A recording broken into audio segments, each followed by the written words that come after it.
प्रस्तुत प्राप्त प्रसंगी प्राप्त स्थळी कीर्तनरूपी सेवेकरिता निवडलेला अभंग देहूचे सुप्रसिद्ध साधू महान भगवत भक्त अवतार धारक करुणा घन दया सिंधू सकल कंठभूषण पंचम वेद निर्माते जगत उद्धारक श्रीमंत श्री जगद्गुरु तुकोबाराय यांचा 4 चरणाचा दुसऱ्या दिवसाच्या कीर्तनरूपी सेवेकरिता साजेल शोभेल असा असणारा संतपर या प्रकरणातील अभंग आजच्या या कीर्तनाकरिता निवडलेला आहे. विठ्ठल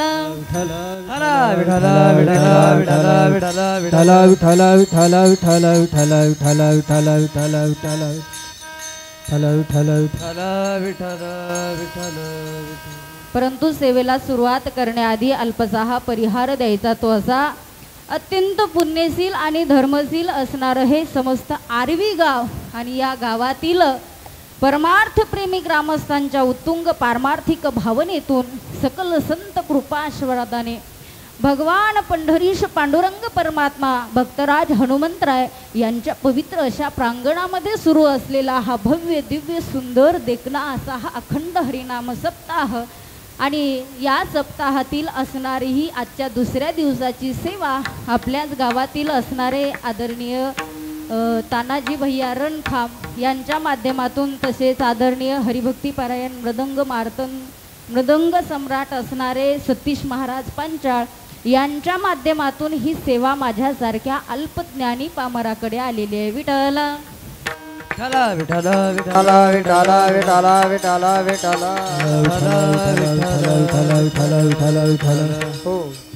एकल्याचा नोहे खेळ आणि म्हणून मेळ मेळविला या न्यायानं आज या ठिकाणी कीर्तनाकरिता साथसंगत करण्यासाठी असलेले कुठल्या संस्थेतले आहेत तुम्ही?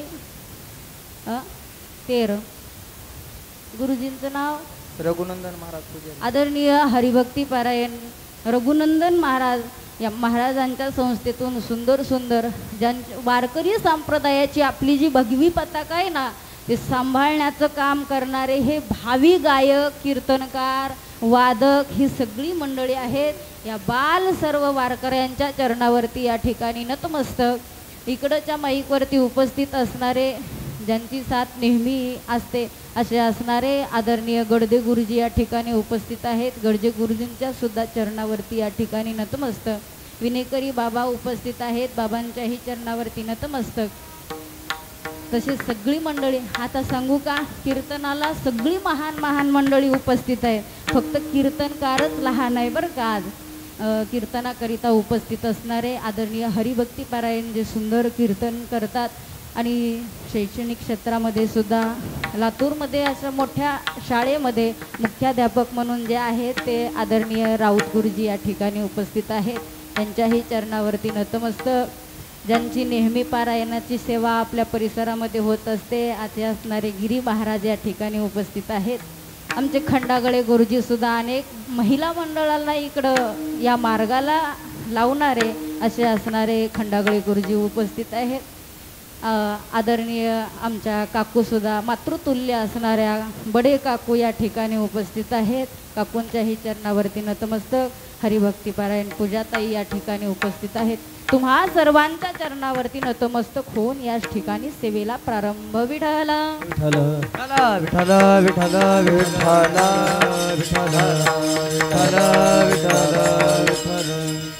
माझ्याबद्दल जर थोडासा परिचय करून द्यायचा झाला तर असा देईन मी काय फार मोठी ज्ञानी नाही.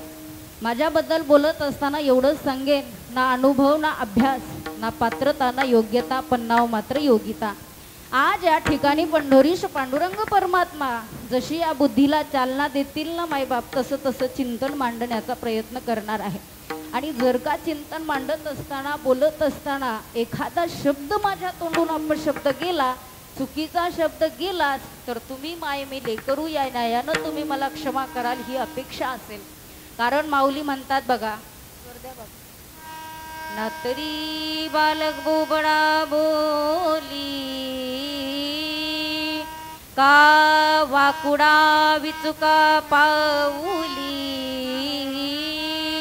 ते चोज करोनी माऊली रिझे या न्यायानं तुम्ही सुद्धा क्षमा कराल एवढीच अपेक्षा असेल आणि याच ठिकाणी कीर्तनाला सुद्धा सुरुवात असेल. विठाला आवाज पकवा. विठाला विठाला विठाला. अभंग माझ्या तुकोबारायांचा आहे. या अभंगाच्या द्वारे जगद्गुरु तुकोबाराय संतांनी केलेल्या उपकाराचं वर्णन या ठिकाणी करतायत. सांगेन मी तुम्हाला, वर्ण विषय सुद्धा तसा असला पाहिजे सर, आणि वर्णन करता सुद्धा तसा असला पाहिजे तेवढ्या तोला मोलाचा. हा, एखादा शिक्षक आहे, शिक्षकाचं वर्णन करण्यासाठी कोण असावं लागेल? मुख्याध्यापक असावा लागेल किंवा एखादा वयोवृद्ध शिक्षक त्या ठिकाणी असावा लागेल, तर ते वर्णन असणारं यथार्थ ठरेल. एखाद्या बेवड्याचं वर्णन करायचं असेल तर कोण लागेल? एखादा अट्टल बेवडा लागेल त्या ठिकाणी. आणि एखाद्या संताचं वर्णन करायचं असेल तर त्याच्यासाठी महान असणारा संतच लागेल. विठाला विठाला विठाला विठाला विठाला विठाला. काही ठिकाणी वर्णन करतायत. आज जी वस्तुस्थिती आहे त्या वस्तुस्थितीनुसार तुकोबाराय या ठिकाणी वर्णन करतायत. काही वेळेला वर्णनाचे सुद्धा दोन प्रकार आहेत बघा. लक्षपूर्वक ऐकाल तर कळेल तुम्हाला. काही ठिकाणी वर्णन हे भावनानिष्ठ असतं आणि काही ठिकाणी जे वर्णन केलेलं असतं, जी स्तुती केलेली असते ती वस्तुनिष्ठ असते महाराज. भावनेनुसार जे वर्णन केलं जातं ते काही सगळं खरंच असेल असं नसतं महाराज. सुभाषितकार बोलतात बघा, उष्ट्रालांच गृहे लग्न गर्दभ सम शांती पाटका परस्परम प्रशंसती अहो रूपो महोध्वनी. कोणाकोणाला कळालं सांगेन ना मी, त्याच्यासाठी आले. उष्ट्रालांच गृहे लग्न म्हणजे उंटाच्या घरी त्या ठिकाणी लग्न कार्य होतं आणि शांतीचा पाठ करण्यासाठी त्या ठिकाणी कोणाला निमंत्रण दिलं होतं? गर्दभ सम शांती पाटका, गाढव त्या ठिकाणी शांती पाठ करण्यासाठी आलेलं होतं. आणि मग त्या लग्न कार्यामध्ये आलं. सगळं काही व्यवस्थित झाल्यानंतर उंटाने विचार केला, बाबा आपल्याकडे गाढव आलेलं आहे आणि अतिथी देवो भव या न्यायानं ते आलेले आहेत, त्यांचं सुद्धा आपण थोडंसं तोंड भरून कौतुक करावं, वर्णन करावं. म्हणून वर्णन करायला सुरुवात केली महाराज. काय तुमचं ते आवाज, आतापर्यंत गडदे गुरुजींचं गायन ऐकलं, सगळ्या या विद्यार्थ्यांचं गायन ऐकलं, बऱ्याच परिसरातल्या लोकांचं गायन ऐकलं, पण काय तुमचं गायन आहो, असं गायन कधी सुद्धा ऐकलं नाही. लता मंगेशकरच्या आवाजाच्या पुढं तुमचा आवाज, वा वा वा, त्यांचं सुद्धा फिकं पडेल असं तुमचं असणारं गायन आहे. स्तुती सुरू झाली. मला सांगा गुरुजी, गाढवाचा आवाज चांगला असेल? तुम्ही जरा ज्ञानी आहात ना हार्मोनियमचे, सांगू गाढवाचा स्वर कसा असेल? सगळ्या पट्ट्या एकदा दोन्ही हाताने दाबायच्या, मग त्याच्यातून काय निघेल? गाढवाचा स्वर निघेल. म्हणजे असं त्याचं गायन आहे. पण हा उंट इतकी स्तुती करायला लागला. त्याची स्तुती थांबल्यानंतर पुन्हा गाढवाने विचार केला, अरे एवढी मोठी तोंडभर कौतुक या ठिकाणी उंटाने आपलं केलं, आपलंही कर्तव्य आहे की याचं कौतुक आपण केलं पाहिजे. आता गाढव उंटाची स्तुती करायला लागलं महाराज. गाढव बोलायला लागलं, काय तुमची सुंदरता, अहो तुमच्या पुढे सगळे सुंदर सुंदर देशातले सगळे व्यक्ती फिके पडतील, पण तुमचं सुंदर सौंदर्य म्हणजे असं काय गगनातच झळकतंय, इतकं असणार हे सौंदर्य तुमचं आहे. हे दोघं जण स्तुती करू लागले महाराज. आता खरं सांगा बरं, ती स्तुती खरी होती का? जे भावनेच्या पोटी भावनेच्या आहारी जाऊन केलेली स्तुती असते ती असते भावनानिष्ठ. विठ्ठल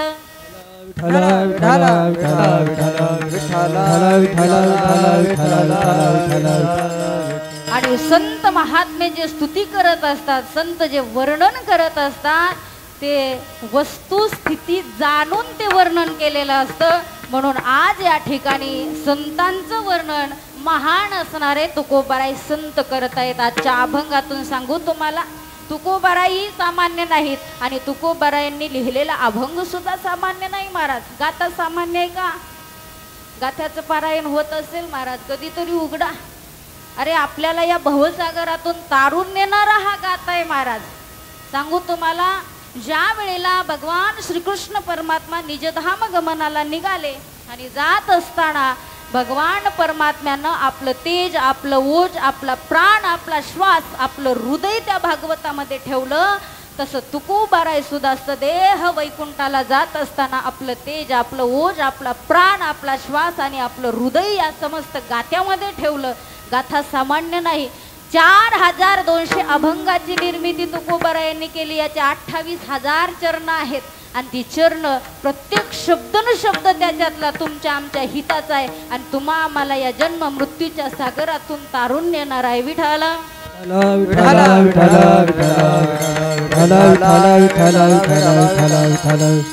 म्हणून जगद्गुरु तुकोबाराय सुद्धा महान संत आहेत आणि ज्यांचं वर्णन करतात ते सुद्धा महान आहेत. आज तुकोबाराय उपकार या ठिकाणी सांगतायत संतांचे, पण तसं जर आपण विचार केला तर अनेक जणांची देवाने निर्मिती ही तुमच्या आमच्यावरती उपकार करण्यासाठीच केलेली आहे. सुभाषितकार बोलतात बघा, रविश्चंद्र घनाः वृक्षाः नदी गावश्च सज्जनाः येते परोपकाराय युगे देवेन निर्मिता. तुम्ही जास्त बोर तर व्हायला नाही ना? तुम्हाला विनोद आवडतात का खरं सांगा बरं? चिंतन कसं आहे तुमच्याकडे? आरवीला बरं जाऊ द्या, सोपं विचारू का बरं? भांडण लागल्यावर बायको नवऱ्याला मारते का नवरा बायकोला मारते? सांगा बरं. आता कसं हसल्या बघा बरं. हा कसं आहे इकडं आरवीला? तेव्हा कोण म्हणाले की नवराच मारते, माय अजून तर बरं आहे मग नवरा मारते म्हणलं. युगे देवेन निर्मिता. काय काय सांगितलं मी मोजण्याचं काम करा ना तुम्ही. माय पाठ करायला किती वेळ जातो आम्हाला. रविश्चंद्रो घनाः वृक्षाः नदी गावश्च सज्जनाः. एवढ्यांची निर्मिती काय म्हणतात पुढे सुभाषितकार? युगे देवेन निर्मिता. यांची निर्मिती उपकारासाठीच केलेली आहे. रवी म्हणजे सूर्य. सूर्य आपल्याला रोज प्रकाश देण्याचं काम करतो. त्या सूर्याचे सुद्धा अनंत उपकार आपल्यावरती आहेत. चंद्र सुद्धा आपल्याला शीतलता देण्याचं काम करतो, प्रकाश देण्याचं काम करत असतो. चंद्राचे सुद्धा उपकार आपल्यावरती आहेत. घना हा म्हणजे मेघा, पाऊस सुद्धा पडत असतो, पण पडत असताना तो पाऊस स्वतःकरिता पडत नाही महाराज. तुमची आमची भूक भागावी, तो आम्हाला पोटभर खायला मिळावं याच्याकरिता पाऊस बरसत असतो, पडत असतो. पुढे बोलतात वृक्षाचे सुद्धा अनंत उपकार आपल्यावरती आहेत. किती उपकार आहे? तो सावली देतो, फळ देतं, अनंत उपकार आहेत बघा. आणि ते काय चेहरे बघून वगैरे तुमच्यासारखं आमच्यासारखं करत नाही महाराज. ज्ञानोबाराय बोलतात ना, खांडावया घाव घाली का लावणी जयाने केली, दोघा एकची सावली वृक्ष दे जैसा. जो खांडावया घाव घाली म्हणजे जो तोडायला जातो, का लावणी जयाने केली, ज्यानं लावणी केली त्याला सुद्धा तेवढीच सावली देतो, आणि जो तोडायला गेला त्याला सुद्धा तेवढी सावली देतो. म्हणून वृक्षाचे सुद्धा अनंत उपकार आपल्यावरती आहेत. पुढे बोलतात नदी सुद्धा आपल्यावरती अनंत उपकार करत असते महाराज. ती वाहत असताना अनेक गावं, अनेक पशु, अनेक प्राणी, या सगळ्यांना पक्ष्यांना ती तृप्त करून जात असते महाराज. ती वाहत असताना ओव्या भरपूर आहेत महाराज आपल्याला सांगण्यासारख्या, पण तुम्ही बोर होऊ नये म्हणून. होय महाराज, तुमचं नावच राहिलं. बरोबर घेऊ की शेवटी. तसं मला शास्त्र वगैरे लिहून द्या म्हणजे घेईल.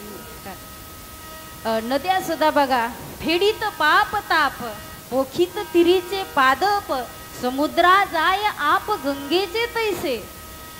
असं असणारं हे नदीचं कार्य आहे महाराज. अनेक जणांना तृप्त करून जात असते. नदीचेही उपकार आहेत.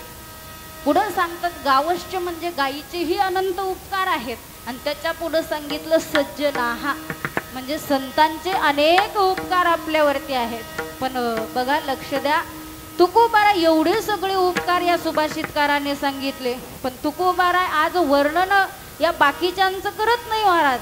शास्त्रामध्ये, पुराणामध्ये या बाकीच्या गोष्टीचं फारसं वर्णन आलेलं नाही. शास्त्राने 3 जणांचे उपकार आपल्यावरती सांगितलेले आहेत. पुराणाने 3 जणांचे. कोणाकोणाचे? पहिला उपकार सांगितला तो आई आणि वडिलांचा महाराज. आई वडील काय करतात तो आपल्यासाठी? आई वडील देहदान देतात, देहदान.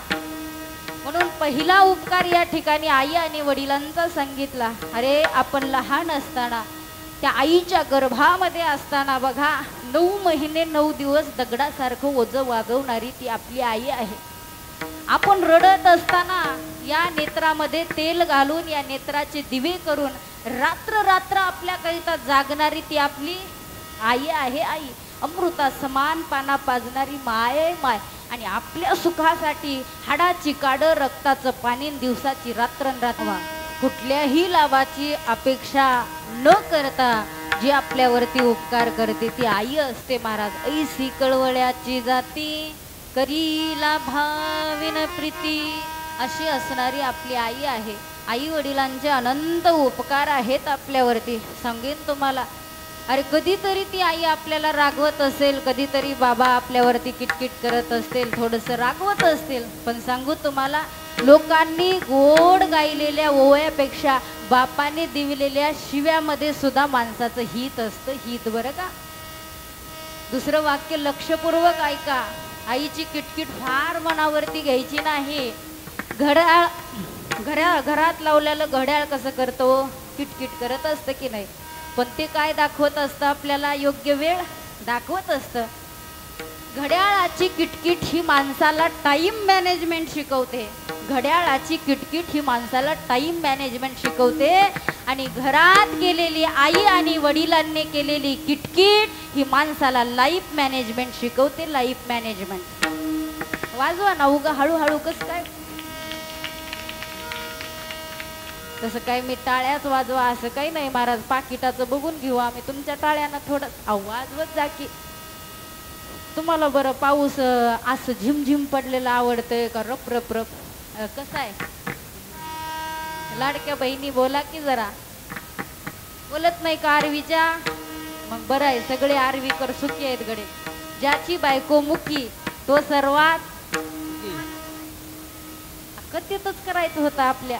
असं कसं लेट लावलं की ज्याची बायको मुकी तो सर्वात आरवीकर सुखी आहे. मग तुम्ही बोलत नाही म्हणजे चला. अशी असणारी आई आणि वडील यांचे सुद्धा अनंत उपकार आहेत महाराज. अरे देवापेक्षा श्रेष्ठत्व ज्यांच्यामध्ये आहे अधिक असणार ते आई आणि वडील आहेत महाराज. देवाला सुद्धा त्या भक्तीमुळे यावं लागलं की नाही. पुंडलिकाने आई वडिलांची भक्ती केली म्हणून म्हणतात बघा तुकोबार आहे. हो.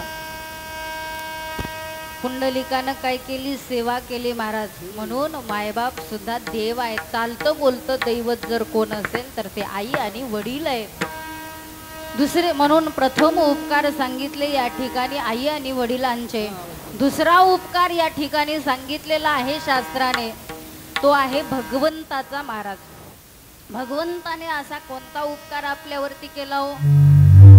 83,99,999 एवढ्या योनीमध्ये श्रेष्ठात श्रेष्ठ असणारा एक देह म्हणजे तो हा मनुष्य देह त्या भगवंताने तुम्हा आम्हाला प्रदान करून टाकलेला आहे.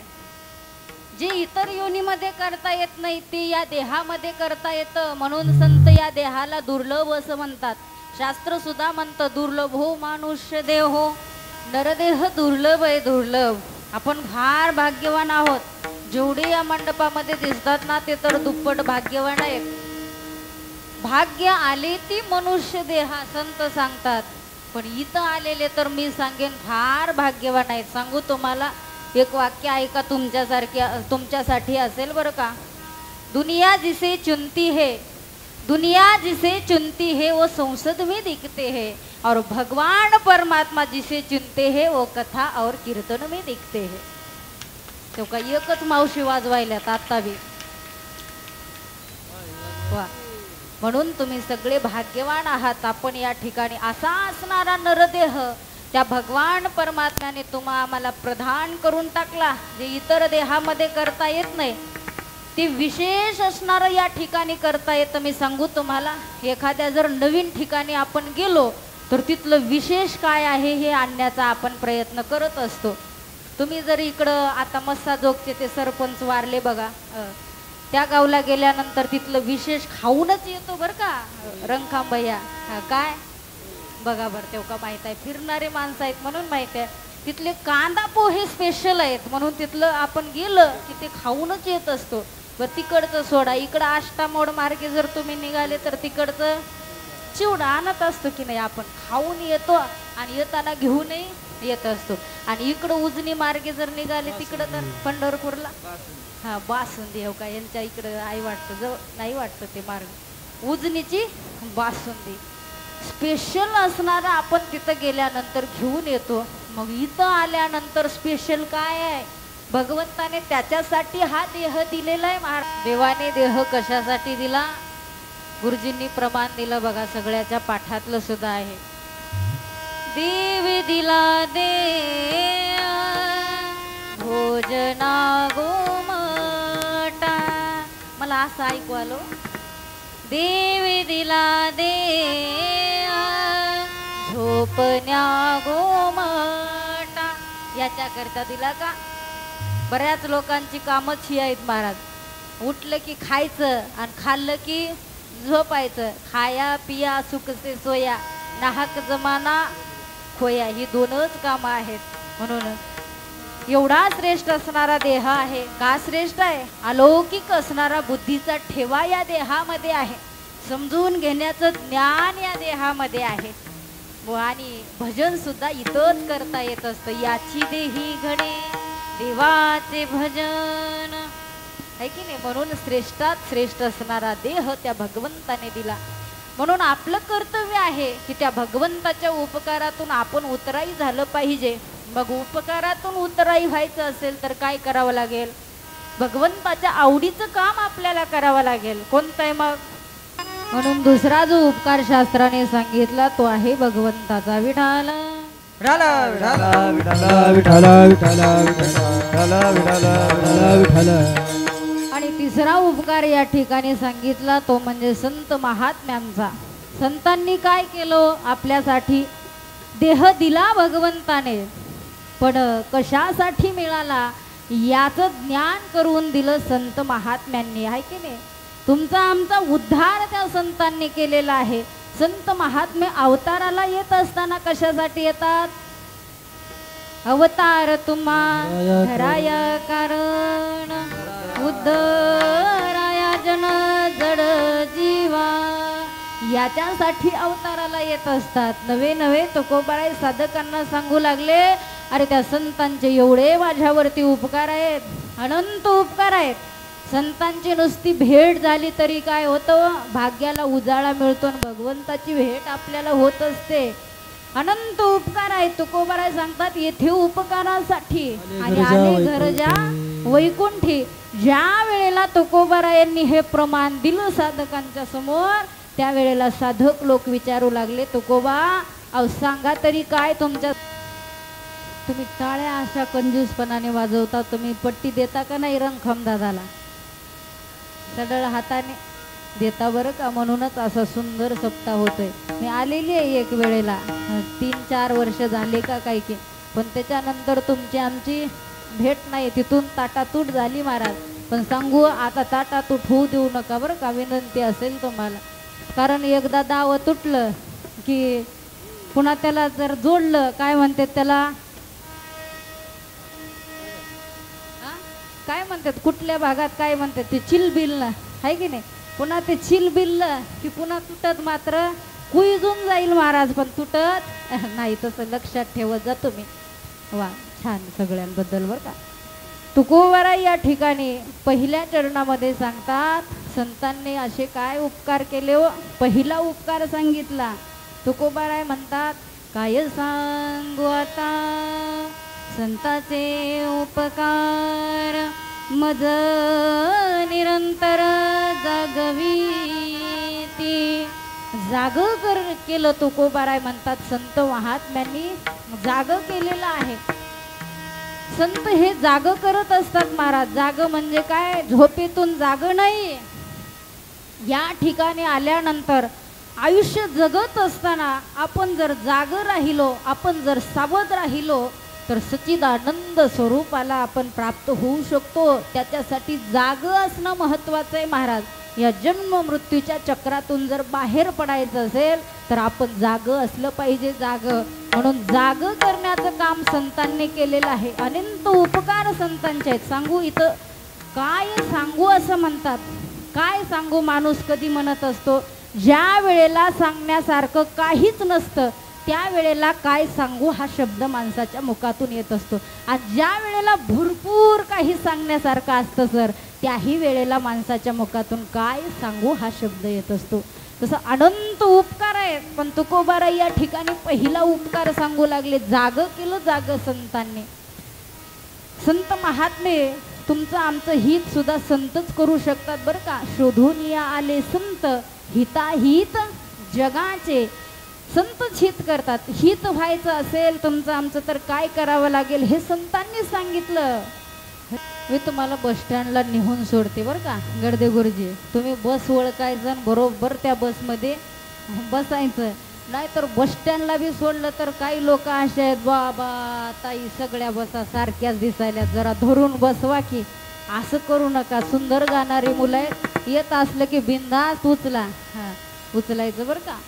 मला मात्र उचलू नका असं काही. एका गावामध्ये असंच म्हणलं महाराज मी, तुम्हाला येत असलं तर बिनधास्त उचला, ताई जवळचीच आहे असं म्हणलं महाराज. 4 हामाल टाळकरी कमी आहेत म्हणून उभे केलते. असं बाया सारतच आले. महाराज सांगा ताई काय उचलायचे. मी म्हणलं मला तरी अजून नको उचलू. म्हणलं 30 वर्ष चालू आहे. विठाला विठाला विठाला विठाला विठाला विठाला विठाला विठाला विठाला विठाला. म्हणून संत आपलं हित करू शकतात. दुसरी गोष्ट संत आपल्यावरती कृपा सुद्धा करू शकतात. आहे की नाही. कृपा करत असतात संत महात्मे. आणि कृपा जर नसती महाराज संतांनी आपल्यावरती केली तर आज ज्ञानोबारायांच्या सोहळ्यामध्ये गर्दी झाली नसती. या ठिकाणी किती गर्दी आहे महाराज. तुका म्हणे हा तव कृपेचा सागर. देव तर आहेच आहे पण त्याबरोबर संत सुद्धा कृपा करत असतात महाराज. म्हणून आज एवढी मोठी गर्दी आहे महाराज. नाहीतर कुणी सुद्धा वारीला गेलं नसतं. म्हणून म्हणतात बघा, कृपा की न होती आदत तुम्हारी, कृपा की न होती आदत तुम्हारी, सुनी रहेगी अदालत तुम्हारी, सुनी रहेगी अदालत तुम्हारी. म्हणून कृपावंत सुद्धा संत महात्मे आहेत. या ठिकाणी जागं संत महात्म्यांनी आम्हाला केलेलं आहे. मी 3 जणांचे उपकार सांगितले. तिघांच्याही उपकारातून उतराई होणं हे आपलं कर्तव्य आहे. कारण आपली महाराष्ट्रीयन आपली भारतीय संस्कृती ही कृतज्ञता शिकवणारी आहे महाराज. कृतज्ञता नाही. कृतज्ञता म्हणजे काय, आपल्यावरती झालेल्या उपकाराचं सातत्याने जो स्मरण करतो, उतराई होण्याचा प्रयत्न करत असतो, तो आहे कृतज्ञ. आणि कृतज्ञ म्हणजे कोण आहे, आपल्यावरती झालेल्या उपकाराचं क्षणात ज्याला विस्मरण होतो असा असणारा तो कृतज्ञ आहे. म्हणून आपण त्यांच्या उपकारातून उतराई झालं पाहिजे. अनेक जण आपल्यावरती उपकार करायला येतात पण त्या उपकारात सुद्धा कुठेतरी आपण आपला स्वतःचा फायदा शोधत असतो. फायदा सांगेन मी तुम्हाला. बघा डॉक्टर आज आपल्यावरती उपकार करणाराच आहे की नाही, पण त्या डॉक्टरकडून सुद्धा आपल्याला काहीतरी फायदा व्हावा अशी सुद्धा भस्मासुराची अवलादी आहेत महाराज इथं. हां भस्मासुराला सुद्धा भोलेनाथांनी वरदान दिलं, ज्याच्या मस्तकावरती हात ठेवशील तो भस्म होईल. पण पार्वतीच्या नादाला लागून भस्मासूर भोलेनाथांनाच भस्म करण्यासाठी निघाले. अशी सुद्धा अवलादी एक सांगू तुम्हाला. एका गावामध्ये एक डॉक्टर आला. आर्वीतच धरा, नाही तर आर्वीमध्ये डॉक्टर आला. सुंदर असा रोडला त्यानं दवाखाना उभा केला आणि बाहेर बोर्ड लावला, प्रत्येक रोगावरती या ठिकाणी विलाज होईल आणि गुण आल्यास 500 रुपये द्यायचे आणि नाहीच गुण आला तर 1000 रुपये घेऊन जायचे. 1-1.5 शहाणा त्या ठिकाणाहून जात होता महाराज. हे बोर्ड वाचला त्यानं, वाचला आणि याच्या मनात एकच, आपण 1000 काही करून मिळवायचे, 1000 मिळवायचे. 4 दिवस विचार केला महाराज. आता डॉक्टरच्या समोर गेल्यानंतर काय सांगावं नेमकं. जेणेकरून 1000 रुपये आपल्याला मिळतील. 4 दिवस विचार केला आणि 5व्या दिवशी गेला महाराज डॉक्टरच्या जवळ गेलं. डॉक्टरने झोपायला, आता डॉक्टर गेलं की झोपायला सांगत असतात की नाही, ते डॉक्टरचं अधिकचं चिन्ह काय आहे, डॉक्टर उभा आणि पेशंट आडवा. मग तिथं गेलं, झोपल्यानंतर सगळं काही तपासलं.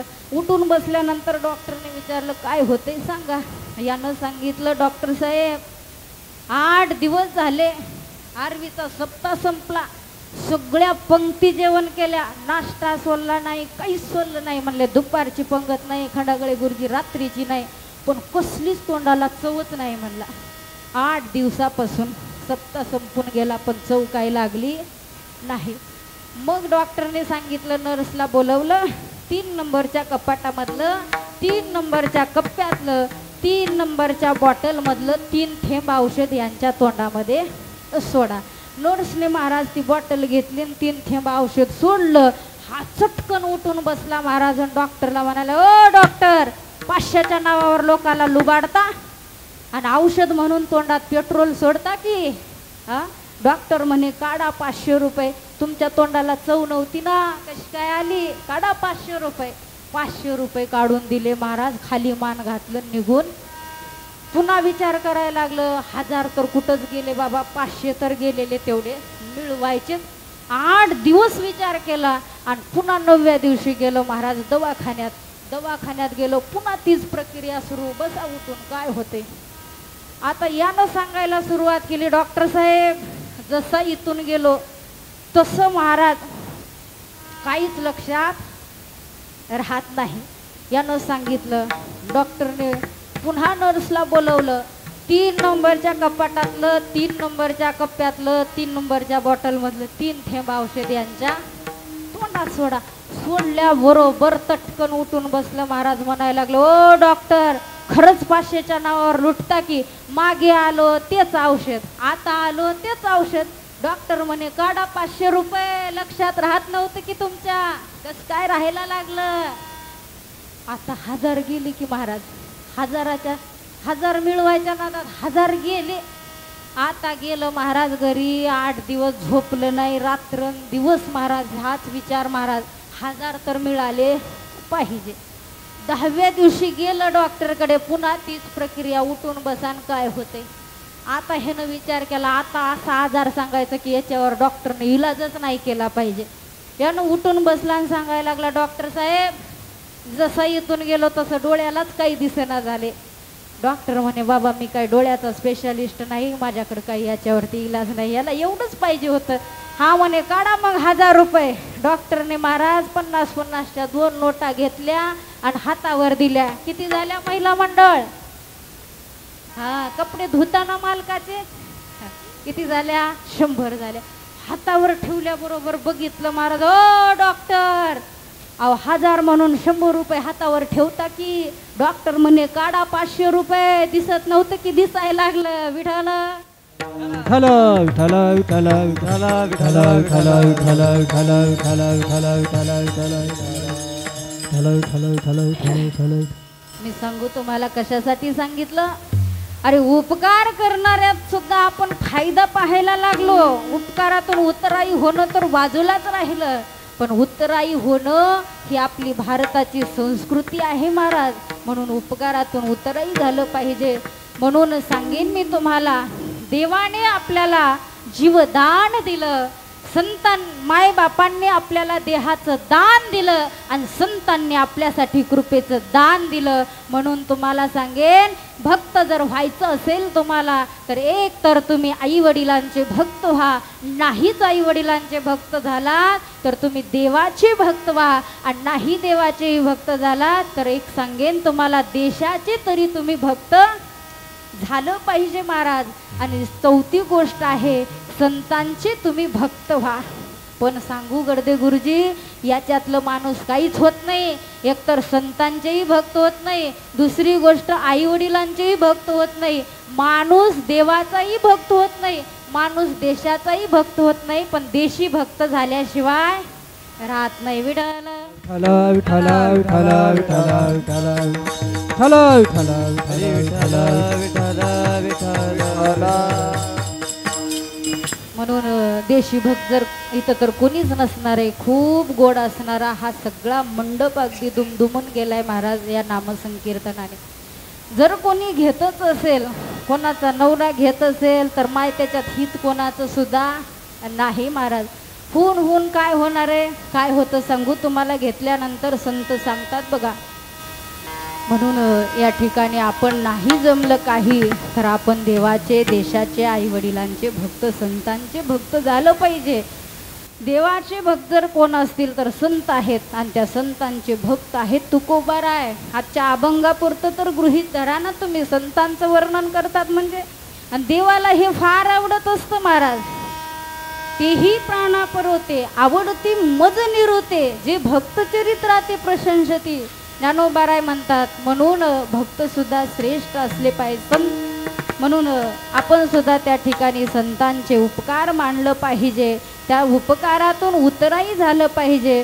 हा विचार तुकोबाराय यांनी केला आणि उतराई आता कसं व्हावं म्हणून तुकोबाराय या ठिकाणी झालेल्या उपकाराचं स्मरण ठेवून तुकोबाराय बोलतात, काय देव यासी व्हावे उतराई, हे विता पायी जीव थोडा. तुकोबाराय म्हणतात, अरे माझा जीव जरी त्यांच्या चरणावरती वाहिला ना तरी सुद्धा कमी पडेल म्हणतात तुकोबाराय. असे अनंत उपकार संतांनी केलेले आहेत आणि प्रत्येकाचं कर्तव्य आहे झालेल्या उपकारातून उतराई होता आलं पाहिजे बरं का. पण तुम्हाला उतराई होणं जर माहिती नसेल तर मग होता येईल का उपकारातून उतराई. आपण जीव देणार नाही पण एखाद्याचा जीव घेतल्याशिवाय राहणार नाही महाराज. सांगू तुम्हाला आपलं उतराई होणं कसं आहे, ऐका. एक आरवीतला व्यक्ती लातूरला गोलाईमध्ये बाजाराकरिता निघाला आणि जात असताना महाराज अतिशय 120च्या स्पीडने तो गाडी चालवू लागला आणि जात असताना समोरून डीमार्टच्या समोर गेला की तिकडून एक ट्रक आला आणि समोरासमोर या दोघांची लागू नये पण लागली महाराज टक्कर. टक्कर लागल्याबरोबर हा बाजूला जाऊन पडला, याचा एक पाय मोडला, एक हात मोडला आणि मग महाराज हा रस्त्याच्या बाजूला जाऊन पडल्यानंतर तिथूनच एक आरजखेडचा माणूस जात होता. आरजखेडचा जवळ आहे की आरजखेडा इथं, नाहीतर आमच्या आजूळचं जरा नांदगावचा. निघाला महाराज, तिथून जात असताना बघितलं महाराज, त्या पडलेल्या माणसाला पाहिलं, यानं ओळखलं, अरे हा तर आरवीचा दिसतोय. उचललं महाराज, हॉस्पिटलमध्ये नेलं, सगळं काही त्याच्यावरती विलाज केला, सगळं असणारं बिल सुद्धा त्यानं तिथं भरलं आणि 4-5 दिवसानंतर आता त्याला घेऊन घरी जाणार. निघाला महाराज घेऊन आणि निघाल्यानंतर त्या नर्स तिथं होत्या, त्या बोलू लागल्या, ओ कोण आहे की हा व्यक्ती परका व्यक्ती आहे, पण बघा याच्यावरती किती मोठा उपकार याने केला. आता याचं एकच कर्तव्य आहे की याच्या उपकारातून हा उतराई झाला पाहिजे. यानं ऐकलं महाराज आणि विचार करू लागला. घरी गेल्यापासून रोज विचार करायचा, अरे त्यानं आपल्यावरती अनंत उपकार केले, आपण सुद्धा त्याच्या उपकारातून उतराई झालं पाहिजे. मग उपकारातून उतराई झालं पाहिजे. रोज हा कधी संधी मिळेल याची वाट पाहू लागला. पण महिना लोटला, 2 महिने लोटले महाराज, याला काही संधीच मिळाली नाही. मग एके दिवशी यानं काय केलं, त्या नांदगावच्या व्यक्तीला फोन लावला. कुठे आहेत, फोन लावला. त्यानं सांगितलं मी आहे गोलाईमध्ये आणि आताशी माझा बाजार झाला आणि आता गावाकडे निघणार. यानं विचार केला, आता रात्रीचे वाजले 7, हा काय तिकडून गांधी चौकातून शिवाजी चौकातून असं जाणार नाही, हा इकडून बायपासनंच येईल. यानं विचार केला महाराज ह्या आरवीतल्या व्यक्तीनं आणि गाडी काढली. लक्ष ठेवूनच गेलं महाराज रस्त्यानं.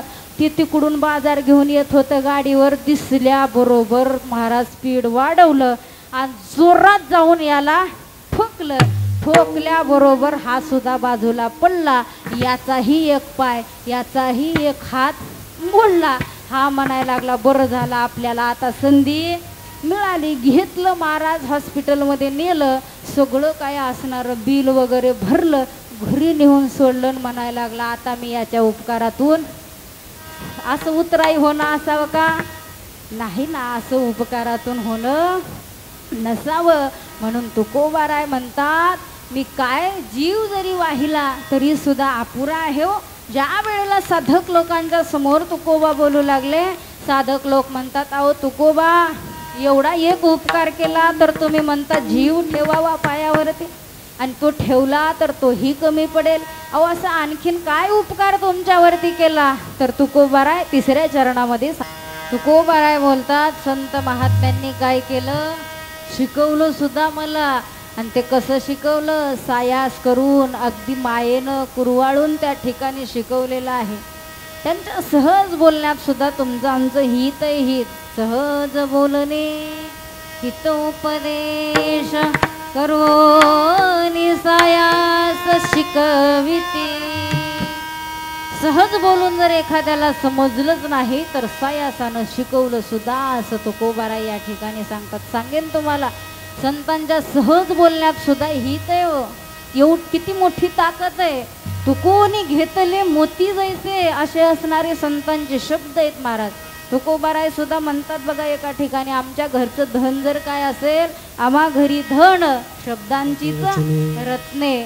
शब्द म्हणजे रत्न आहेत, आमच्या घरची रत्न. तुकोबाराय बोलतात संतांच्या सहज बोलण्यात. सच्चिदानंद बाबा जे कोण आहेत, तिकडे ज्ञानेश्वरीचे वाचक आहेत बघा, पारायण करते, लेखक आहेत की नाही, ज्ञानेश्वरीचे लेखक आहेत. हे सच्चिदानंद बाबा मरण पावले महाराज.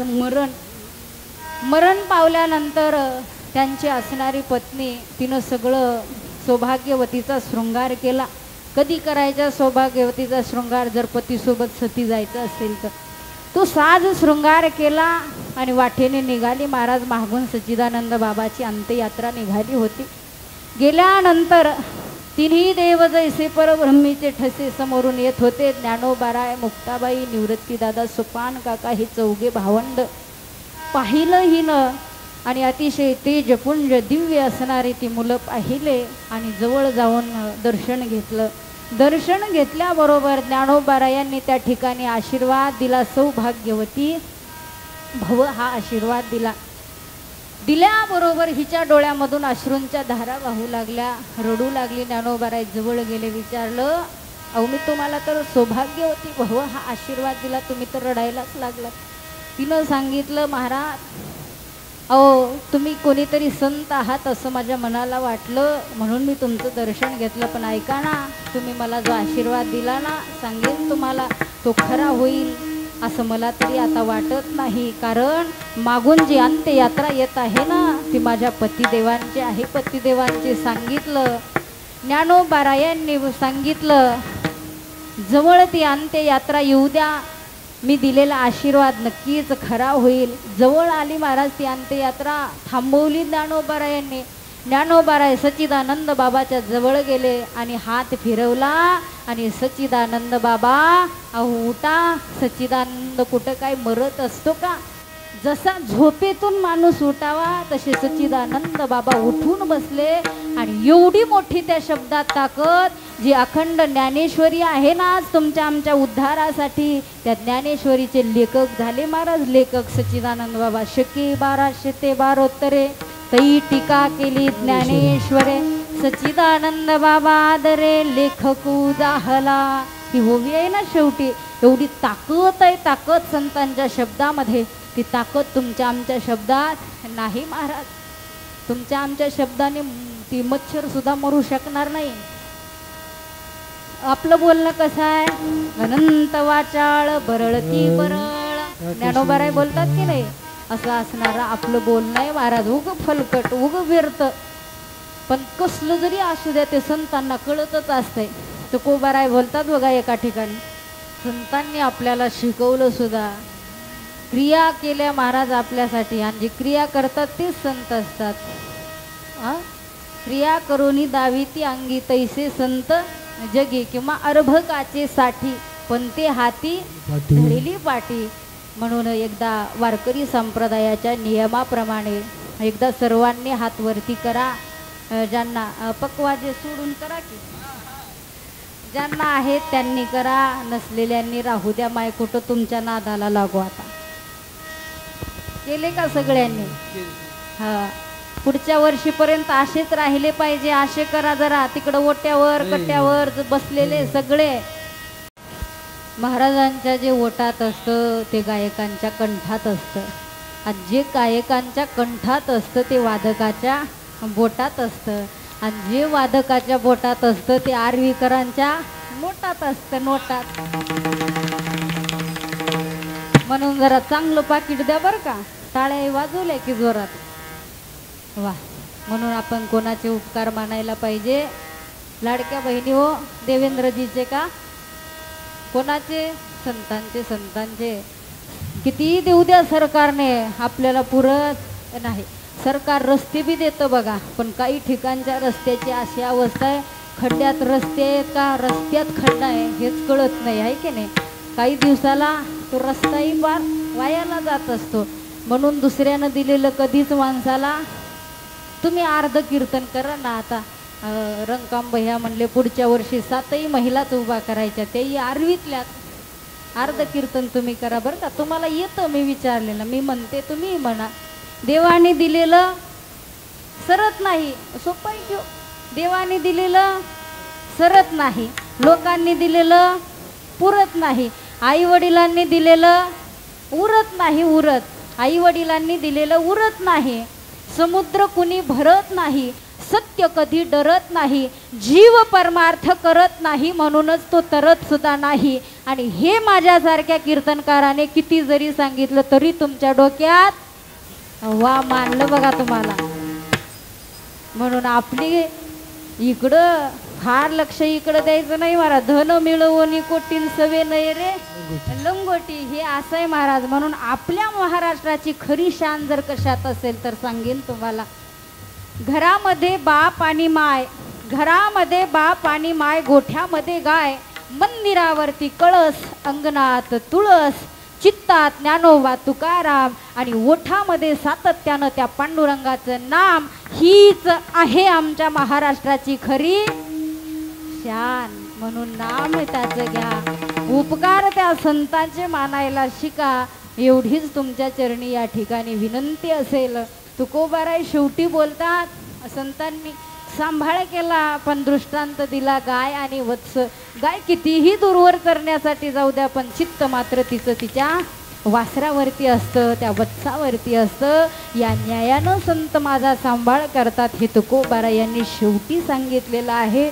म्हणून आज या ठिकाणी यथामती यथा अवकाश, जसं जमलं तसं तसं मी या अभंगावरती बोलण्याचा प्रयत्न केला. जे योग्य असेल त्याचा अंगीकार करा, जे अयोग्य असेल ते माझं मला परत देऊन टाका. मी कालच्या परवाच्या कीर्तनामध्ये म्हणलं, जे योग्य असेल, जे चांगलं असेल तेवढं तेवढं तुम्ही घेऊन जा असं म्हणलं. महाराज आमच्या मालकाचा चप्पल कोण घेऊन गेलं की बघा. आता चांगलं आहे तेवढं घेऊन जावा म्हणल्यावर आस करावं का माणसाने. म्हणून जेवढं चांगलं असेल त्याचा अंगीकार करा, अयोग्य असेल त्याचा मात्र त्याग करा. जे चांगलं मुखातून येतं ना ते त्याची कृपा असते. साळुंकी मंजुळ बोलत सेवानी, शिकविता धनी वेगळाची आहे. म्हणून या न्यायानं बवधून घेणारा तो आहे. आज या ठिकाणी प्रथमतः ज्यानं ही सगळी बुद्धी दिली, ज्यानं हे सगळं वधवून घेतलं, त्या भगवान पंढरीश पांडुरंग परमात्मेचे या ठिकाणी शतशः ऋण असतील. तसेच सर्वजण या ठिकाणी कीर्तनाकरिता उपस्थित आहात, तुम्हा सर्वांचे सुद्धा या ठिकाणी मनापासून ऋण असतील. समस्त आरवीकरांनी सुद्धा शांत चित्ताने हे श्रवण केलं, म्हणून समस्त गावकऱ्यांचे सुद्धा या ठिकाणी मनापासून ऋण असतील.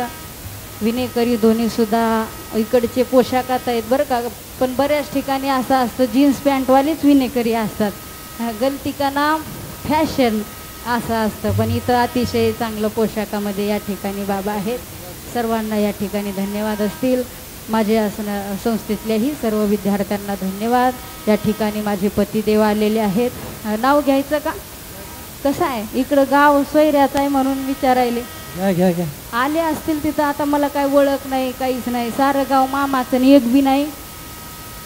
असंच आहे का खंडागळे गुरुजी? असंच आहे का? तसं काही नाही.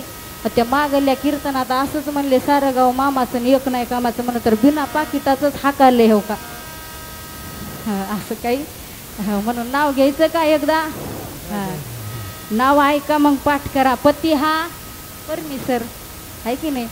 भला हो बुरा हो जैसा भी हो मेरा पती मेरा देवता. आता जरा स्वराचं तेवढं आमच्या गुरुजीसारखं आम्हाला गाता येत नाही हो, पण गुरुजी बसलेत तिथं खाली म्हणून पती हा परमेश्वर आहे की नाही माय तुमच्या भाषेत. पण तो कोणता, असं जर असेल पती हरिपाठ काकडा गाथा सगळं ज्ञानेश्वरीचं पारायण करणारा असेल तर पती हा परमेश्वर. नाहीतर 4 वाजता जर लेझिम खेळत येत असेल तर मग मात्र त्याची गयच करायचं नाही महाराज. हातात हाय ती हाणत जा बरं का तुम्ही. आणि सांगा माझं नाव, मी काय लांबची नाही, इथंच राहते 5 नंबरला, येऊ द्या.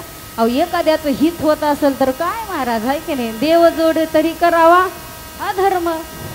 सांगून टाका बिंदास. हाना म्हणलेत म्हणावं योगिता ताईने. म्हणून या ठिकाणी आमचे पतिदेव सुद्धा उपस्थित आहेत. नाव ऐका बरं का. आणि जात असताना तुम्ही नाव घेऊन जावा एक एक माझ्याजवळ येऊन. आणि नाव नाही घेतलं तर 500 रुपये देऊन जावा दक्षिणा. ऐका. टाळ वाजे मृदंग वाजे, टाळ वाजे मृदंग वाजे, वाजे हरीचा विना. प्रशांत महाराजांचं नाव घेते सर्वांनी. ज्ञानेश्वर माऊली म्हणा. ज्ञानेश्वर माऊली. माऊली तुकाराम ज्ञानेश्वर माऊली ज्ञानराज माऊली तुकाराम ज्ञानेश्वर माऊली ज्ञानराज माऊली ज्ञानेश्वर माऊली ज्ञानराज माऊली तुकाराम ज्ञानेश्वर माऊली ज्ञानराज माऊली ज्ञानेश्वर माऊली ज्ञानराज माऊली माऊली ज्ञानेश्वर माऊली ज्ञानराज तुकाराम ज्ञानेश्वर माऊली ज्ञानराज माऊली तुकाराम ज्ञानेश्वर माऊली ज्ञानराज हरी तुकाराम तुकाराम